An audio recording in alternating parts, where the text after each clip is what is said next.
A direct quote from ESPN's Jeff Passan. One team opposing organizations expect to sign at least one top-end Scott Boras client, the San Francisco Giants.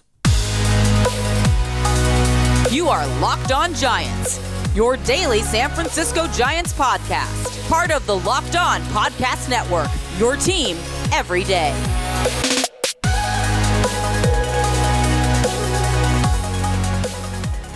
Hello and welcome to Locked On Giants, part of the Locked On Podcast Network, where it's your team every day. My name is Ben Kaspick, and on this show we provide episodes 3 days a week for now, back to 5 days a week when pitchers and catchers report, 10 months out of the year, 5 days a week, talking about the San Francisco Giants in a way that's data-driven and rational, but also simple, passionate, and accessible to all. I'm a former contributor for the baseball statistics and analysis websites Beyond the Box Score and Rotographs. I've been podcasting about the Giants since 2015, and I'm a lifelong fan. Thanks again for making Locked On Giants your first listen every day. We're free and available wherever it is that you get your podcasts, including YouTube. So check us out there if you have not already, and please hit that subscribe button wherever it is that you're following the show. Today's episode is brought to you by FanDuel. Make every moment more. Right now, new customers get $150 in bonus bets with any winning $5 moneyline bet. That's $150 if your team wins. Visit FanDuel.com/lockedon to get started. And where we get started is that ESPN's Jeff Passan. It's funny, somebody asked me in a recent mailbag episode, it was actually the last episode we did, who can the average fan or whatever, a casual fan, who can we trust? Because this offseason has been full of misinformation, and that the asker is correct. It has been a bad offseason for reporters, but the number one guy I mentioned was ESPN's Jeff Passan. He's the most reliable baseball reporter out there. It's certainly in the top 2 or 3. He's not just somebody out here throwing out random bits of information. He's kind of all facts and very dialed in and in the know. And so, yeah, the direct quote, again, one team opposing organizations expect to sign at least one top-end Boras client, the San Francisco Giants. And when he's talking about the top-end Scott Boras clients, it's basically the Boras Big Four. And those players are Blake Snell, Jordan Montgomery, Cody Bellinger, and Matt Chapman. And you could make a case those are the best 4 players remaining in free agency. And also note that he says at least one. And so I posted this on Twitter, just kind of gave the quote just informationally. I think it's for fans, you want to, again, it's Passan. It's not just like some random person on Twitter claiming they have sources or whatever. But, some of the replies were just basically I'll believe it when I see it. And that's fair. That's fair. But also there was some I have zero faith in this regime to actually get anything done. Well, that's less fair, I think, because the previous regimes were also not known for signing top-end free agents despite their best efforts. But what Passan says, and I completely agree, is whether it's Chapman or Snell or both, the Giants have the money and incentive to make a splash. And I totally agree. And I just think basically the way it's January 3rd today, and the Giants haven't been very active. They've made one significant addition with Jung-Hoo Lee, $113 million before the posting fee, which brings it up significantly. It's another $19 million on top of that. But it's not like they've been inactive in an active market. It has just not been an active market. There's just basically there was Ohtani and Yamamoto, and those were the top guys. Also Aaron Nola. But other than that, top names just haven't been flying off the board. And in fact, top names are just sitting here. I was looking today, there's 205 free agents out there right now. Now, obviously, a lot of them wouldn't move the needle at all, But Blake Snell, Jordan Montgomery, Cody Bellinger, Matt Chapman, that's a foursome that, if you land at least one of those guys, then you do move the needle a little bit. Like, these are needle moving players. Particularly, I'm just kind of like zeroing in on Blake Snell as a really good fit. I think there's a wrinkle here, and we'll get into it a little bit later, and that is Shota Imanaga, because he has a posting window, and that posting window is almost over. And so I could see how that, if you're Scott Boras or if you're a team, how you kind of want to wait to see how that plays out before, maybe Snell and Montgomery sign, because we have a firm deadline on this fellow left-handed starting pitcher, Imanaga. And we'll get to what Passan has to say about Imanaga a little bit later. But let me just reiterate for those who have missed it or whatever, that basically the Giants have made it pretty clear. Like, Farhan Zaidi, the president of baseball operations, has literally just been clear in saying that, on the position player side, the goal being to get more athletic and younger, that it's hard to do that in free agency, right? Because by definition, these are players who have at least 6 years at least 6 years of service time. So sometimes, that means you've been in the league 7 or 8 years actually. And so by definition, you're not young usually, right? Unless you came into the league at a super young age, in which case you're probably a superstar if you're reaching free agency in your mid-20s. And those guys just aren't out there. I guess there is one guy in Cody Bellinger. He's 28. He's going to be entering his age 28 season, and I am intrigued. There's a lot of danger and risk with Cody Bellinger, but also at the same time, you're talking about a guy who's 28 years old and coming off a good season, won an MVP at age 23, hit 47 home runs that year. There's a lot of upside in a Cody Bellinger, but yeah, I mean, anyway, okay, let me finish what I was saying. Farhan Zaidi has said that it's harder to get younger and more athletic in free agency, and so they would be more likely to sign pitching and trade for position players. So they did get Jung-Hoo Lee. Note that Jung-Hoo Lee is only 25 years old. So he was a rare exception to that point about players being typically older when they reach free agency, because he was an international free agent and he started playing in Korea as a teenager.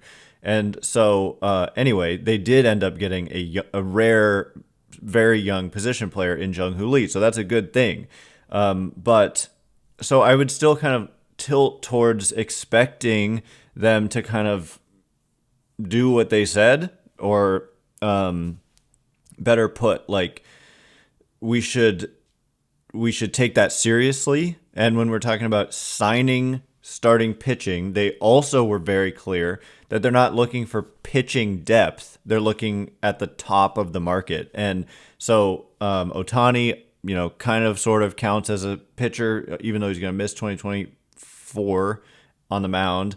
And then there was Yamamoto and Aaron Nola. But other than that, we're looking at Blake Snell. We're looking at Jordan Montgomery. We're looking at Shota Imanaga. And so I think that's why I've kind of zeroed in on Snell, as I've said, because he's got, to me, probably the stuff gives him the highest upside of any pitcher left on the market. The guy literally just won the Cy Young Award. Second time he's won a Cy Young Award. And he's got strikeout stuff. And for the Giants, like Passan said, they have what did he say? They have the money and the incentive to make a splash. And I completely agree. And anyone who's feeling really pessimistic or whatever I think I understand it, but there's no reason to feel that way at this point. It's just been a slow market. So coming up next, I want to get into what's going on with Shota Imanaga. Who is he and what is going on with this deadline? We'll get into it in just a minute. And before we do, today's episode is brought to you by our good friends over at FanDuel. The NFL regular season is wrapping up, but there's still time to get in on the action with FanDuel, America's #1 sports book. Right now, new customers get $150 in bonus bets guaranteed when you place a $5 bet. That's $150 in bonus bets, win or lose. So you can just bet $5, on the 49ers, even though they're not going to go out there and put their best team out there because they clinched the #1 seed. Ha ha. And even so, they're favorites here at -196. But you place a $5 bet, FanDuel.com/lockedon, win or lose. You get $150 in bonus bets. So if you've been thinking about joining FanDuel, there's no better time to get in on the action. The app is so easy to use. There are many different ways to bet, like live same-game parlays, find bets in the new Explore tab, make a parlay in the Parlay Hub, which is the best way to find popular parlays, and more. So again, visit FanDuel.com/lockedon and make your first bet a layup. FanDuel, official partner of the NFL. All right, as promised, we're going to get into Shota Imanaga a little bit and kind of tie in with how, he's just another left-handed starter along with the other two good left-handed starters out there in Blake Snell and Jordan Montgomery. And so I think that his impending close of his posting window is perhaps, there's so many different things that we've said. This is holding up the market. This is holding up the market. First it was Ohtani, then it was Yamamoto, and now I'm saying Imanaga could be holding up the market for Snell and Montgomery, and I think that's very real potentially. Anyway, thanks again for making Locked On Giants your first listen every day or 3 days a week for now. 2 months out of the year in the slow season, it's 3 days a week, and then 10 months out of the year, daily, Monday through Friday. Also, Locked On has launched the first ever national sports 24/7 streaming channel on YouTube. Locked On Sports Today is here for you 24/7, covering the top sports stories of the day with the local experts of Locked On, plus our national shows covering every league. Go to Locked On Sports Today on YouTube and subscribe to the first ever national sports 24/7 streaming channel. Anyway, Shota Imanaga, he is a left-handed pitcher out of Japan. If you watched the World Baseball Classic and watched the championship game, you probably don't remember. I don't remember vividly him, what he was featuring, but Shota Imanaga started for Japan in that championship game against Team USA. And what I saw, he's a left-handed pitcher. He's 30 years old. He turned 30 on September 1st. And, the stuff played up. It was not overwhelming stuff, but the hitters, that USA team had one of the most loaded lineups you'll ever see put together. It might have been the best lineup in the history, the best compilation of hitters you'll ever put together in a lineup. And I'm pretty sure he shut him down. And it was just kind of finesse. And so this guy is interesting, but if you look at the kind of projections, specifically, I only have Steamer projections for Shota Imanaga. Steamer is just a projection system that they feature on Fangraphs.com. So if you just search for Shota Imanaga, what you're going to see, he has no track record, obviously, in the major leagues, so it's just projections that are being shown. And what stands out to me is that he's projected for an above average strikeout rate at the major league level, to strike out major league hitters at an above average rate. And then he's also got that really good command that I already kind of witnessed and we know about. And overall, the projection here is for a 3.84 ERA, which is and that's in a neutral site, right? When they do a projection for a free agent, and especially a player who's never played in the major leagues, the projection is at a neutral, like a league average, I should say, kind of offensive environment. So if you put, and the home runs per nine projection is at 1.24. So I would say, like, if you put this player in Oracle Park, and suddenly those home runs are going to go down, because even though the park has become fairer over the years, it's still not a home run park at all. And so, I would, like, if you put him in a Giants uniform, these numbers are going to improve to the point where, maybe that home runs per nine projection is under one, and anything one or below is very passable in today's game. And that ERA projection probably would come down to like 3.6 or something. And all of a sudden, like, this is an attractive option. And that's why I think, like, if you're the Giants and you're like interested in Snell and Montgomery, you're probably also interested in Shota Imanaga. And his posting window, it was a 45-day window, and we are a week from tomorrow away from the end of it. It's January 11th is the end of the posting window. And Jeff Passan of ESPN had this to say about Imanaga. He says, quote, "Executives told ESPN Imanaga is likely to reach nine figures as well." I don't know who he's referring to as well, but so 100 million plus. And then Passan says, "At this price point, below what Snell and Montgomery expect to fetch, Imanaga's options should be plentiful. All of the usual suspects could use more starting pitching. San Francisco, first team mentioned, both New York teams, both Los Angeles teams, Boston, even Philadelphia could make a play for Imanaga. Wherever he lands, it's going to happen soon. Imanaga's 45-day posting window expires January 11th. His market will pick up this week," sources said, bringing another talented Japanese arm stateside. End quote. And so it's a little bit frustrating that we just continue to have these factors that are causing the market to be slow. It's not necessarily true that it was. I think it is, though, to be my opinion. Ohtani certainly held up the market. Yamamoto certainly held up the market. And now Imanaga, the fact that he hasn't signed and his posting window expires in a week, that would hold up the market for Snell and Montgomery. Because if you're Scott Boras, you want to kind of like that Imanaga. I don't know who his agent is, but, there's a forced deadline for Imanaga. Whereas if you're Scott Boras and you're looking at, like, Imanaga could be a Scott Boras client. I don't think he is, though. But your pitchers don't have a deadline. And so you can just sit back and wait for Imanaga's deadline to come and go and for him to sign somewhere. And then, the teams that were in on him suddenly have to turn to your guys if they're looking to add high-end starting pitching. And I wouldn't put Imanaga like so much below certainly Jordan Montgomery, but Blake Snell either. They're very different.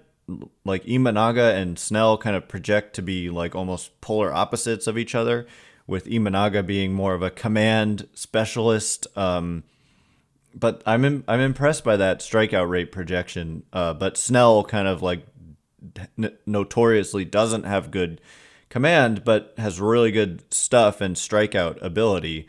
So either way, like, what I think is that the Giants, I feel like Montgomery is like the boring option here. And so I just kind of have assumed that he doesn't end up with the Giants, but he's got good numbers. He's just been really good since he was traded to the Cardinals from the Yankees about a year and a half ago.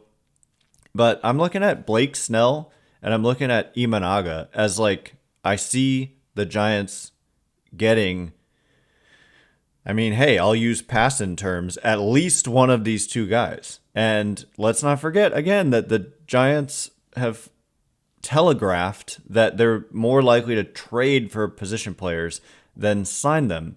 And so Matt Chapman, like, as much talk as there's been about Matt Chapman, and it's interesting, it's just confusing a little bit, like, to analyze, because he is and he isn't a fit simultaneously. And so I kind of lean towards isn't, because of his age and because they already have kind of in-house options that I'm not convinced are worse than him enough to justify the enormous price difference that there would be. And so it's like those resources may be better spent elsewhere. Like I'd probably prefer like a Cody Bellinger over a Matt Chapman. But what do I know? And at the same time, I'm gonna actually take kind of more of a hard stance here. Sometimes I'm kind of wishy-washy, but like I worry about a Matt Chapman deal if the Giants were to make it, because he's just a flawed hitter. A lot of strikeouts, a lot of swing and miss, and defense. When that starts to deteriorate, which it does actually, my understanding is that defense is kind of actually somewhat, to me, counterintuitively quicker to decline than offensive ability. That then, suddenly you're looking at like a Evan Longoria type of situation. They brought him in at the same type of age point at like 31, 5-year deal. It was a 5-year deal that they traded for. And, so you'd be getting Chapman for age 31, 32, 33, 34, 35. And I'm just not sure that that's what you want to do especially again, they made the point. We want to be younger and more athletic and better defensively. So that's why it's confusing, because right now Chapman is really good defensively, but he doesn't make them younger. And, athletic, like that's declining rapidly as you move into your mid-30s. And so anyway, when we're talking about Passan's report that, rival teams expect the Giants to sign at least one top-end Scott Boras client, I'd probably, for me, I may be like Bellinger and Snell as opposed to like Chapman or Montgomery. That's kind of, but Imanaga is the wild card in there. So that's that. So anyway, coming up in just a minute, more from this Passan article. He mentions the Giants in two other contexts: in the relief pitcher market and in the market for veteran bats, and that the Giants are in fact one of the teams kind of in that mix. And so we'll explain what he has to say in just a minute. And before we do,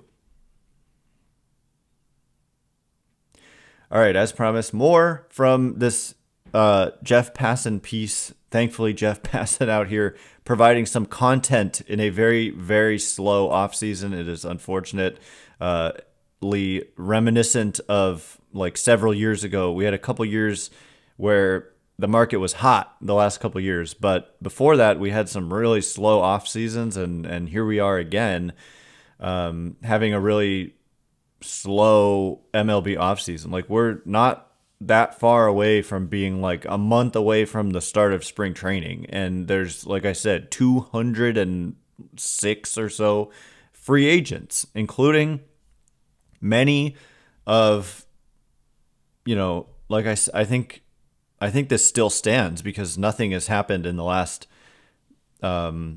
week or so. 7 of the top 10 MLB trade rumors free agents are unsigned, and that's kind of wild. On January 3rd, that is pretty wild. It is a weak free agent class.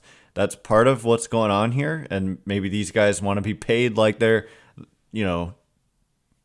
top free agents, but they're like, everybody's flawed to an extent. Like Blake Snell has his walk problems. Jordan Montgomery, I just don't see as a $150+ million pitcher personally. Doesn't strike a lot of people out, and that concerns me for that kind of money. And Cody Bellinger had those miserable seasons with the Dodgers, and the underlying metrics weren't there last year, despite the overall kind of actual tangible numbers being really good. And Matt Chapman, like I said, age is a concern, and the bat is flawed in some ways. We're talking low batting average, strikeouts, and so yeah. But some of these guys have enough upside that I don't care, and I still think the Giants should and will ultimately, I agree. Opposing teams think this. I think this too, that the Giants will end up with at least one of those guys. And then I would add Imanaga to that list. Okay, but Passan had more to say. He says about the relief pitcher market, which includes Josh Hader, and he names three relievers specifically who I will mention, Hader being the top guy. He says whether it's the Yankees, Phillies, Giants, Angels, Rangers, Dodgers, Chicago Cubs, St. Louis Cardinals, Houston Astros, or perhaps another front office that sees the opportunity for a smart deal, teams trying to win understand how much better their bullpens will be with any of the three. And who he's talking about are Josh Hader, Jordan Hicks, and Robert Stevenson, who struck out 43% of batters and walked just 5.7 following his June 2nd trade to Tampa Bay. And so, yeah, I mean, I'm kind of in the same boat. Like, the Giants have been vocal about pitching being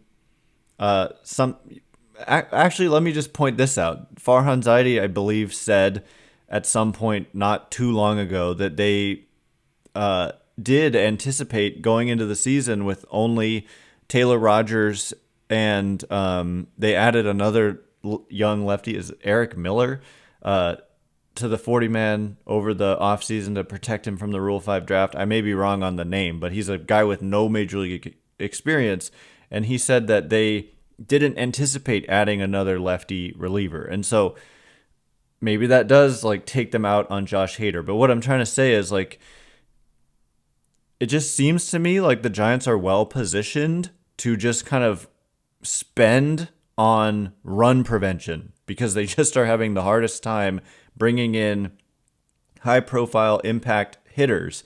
But, you could go out there and sign Blake Snell and Josh Hader, and all of a sudden, you give yourself a super bullpen with Hader and Duvall at the end of it, and give yourself a great 1-2 pairing with Logan Webb and Blake Snell, and then suddenly, and then trade for some defense, and then all of a sudden your run prevention game just looks super, super strong potentially. I think you could use another starter more than just one here. But in terms of the budget or whatever, I'm not sure that you're able to add a Snell and an Imanaga and a Josh Hader. That's a lot in average annual value.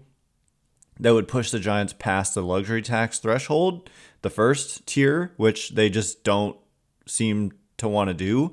And so, but they still have quite a bit of room in order to get there, but just adding three guys who are going to command somewhat top dollar annually is a lot. But, certainly I think two could happen. But anyway, Josh Hader, I don't know. Yeah, I agree. If you see the opportunity to add a really good reliever in a market that has not been moving well for these relievers, none of them are signing, then you can see it happening. And I think the Giants should. I mean, go all in on run prevention. Why the heck not? And then lastly, the Giants are again tied to a group of players here. And Passan says, if there's one market that's in danger of collapsing, it's veteran bats, which is surprising considering how few are available to begin with. It turns out, though, even fewer teams are actively trying to fill that hole. The ones that include the Cubs, Red Sox, Dodgers, Angels, Giants, Mets, Mariners, Blue Jays, Brewers, Marlins, and Diamondbacks. He says that's 11 teams, and we're about to list 12 players who could fit. Let the game of musical chairs begin. The names he mentions then are Teoscar Hernandez, Jorge Soler, JD Martinez, Justin Turner, Rhys Hoskins, Jock Peterson, Brandon Belt, Harrison Bader, Michael A. Taylor, Tommy Pham, Adam Duvall, Eddie Rosario. I still contend that Adam Duvall amongst Giants fans is the most overrated player in the history of the game. Every year this guy is a free agent, and then every year I see tweets throughout the year about how it was one of the most horrible trades in Giants history. there's the guy's a free agent. He's gonna get like a 1 year, $3 million deal. Like he's just not that good of a player. All due respect, I just think it's crazy. Like he's not as good as many people seem to think that he is. But anyway, so I don't think he's a fit. I think a lot of these players are not fits for the Giants. We're talking defensively. Throw out Teoscar Hernandez. Throw out Jorge Soler. I am intrigued by Justin Turner, who just continues to be good, even though he's 39. The one thing is he can't play shortstop, and that's kind of what the Giants need. Turner is versatile. He can play third, second, and first, and can still hit at this age. Rhys Hoskins also, like, that becomes interesting, but the Giants are deep on, first base DH guys, and also Rhys Hoskins isn't known as a good defender either. Brandon Belt, like, the chances of a reunion there, I just don't see it. Jock Peterson, I don't see it. The one guy, I mean, if you're just going like, hey, you're just going to be a DH for us, I guess some of these guys could make sense, like Rhys Hoskins, but he's probably trying to rebuild value as a first baseman. But certain guys like JD Martinez understand that they're just a DH at this point. And so I could possibly see that making sense for the Giants. But otherwise, none of these names. Rhys Hoskins I like, and he is from the area, and I believe grew up a Giants fan. And so there's always a possible fit there when that happens, like the rare position player, and he's a good hitter. Defense, though, is not great, and probably it's going to take a 1 year deal, coming off of like an ACL injury that cost him the whole season. He sustained it in spring training. Major knee injury in spring training cost him the whole season in his walk year, which is very unfortunate for him. Anyway, that is all the time we have for today. Thanks again for making Locked On Giants your first listen every day. Everydayers, tomorrow on the show, hopefully we have some news to talk about. We're also going to send out a fresh kind of mailbag prompt, so be on the lookout for that. Once again, my name is Ben Kaspick. Check me out on X at Ben Kaspick, Kaspick. If you like this show, please consider rating it or leaving a review. It helps me out a lot, so thank you in advance, and thanks to everyone who's done so already. Can't wait to be with you again tomorrow. Thanks again for listening. You are now Locked On Giants.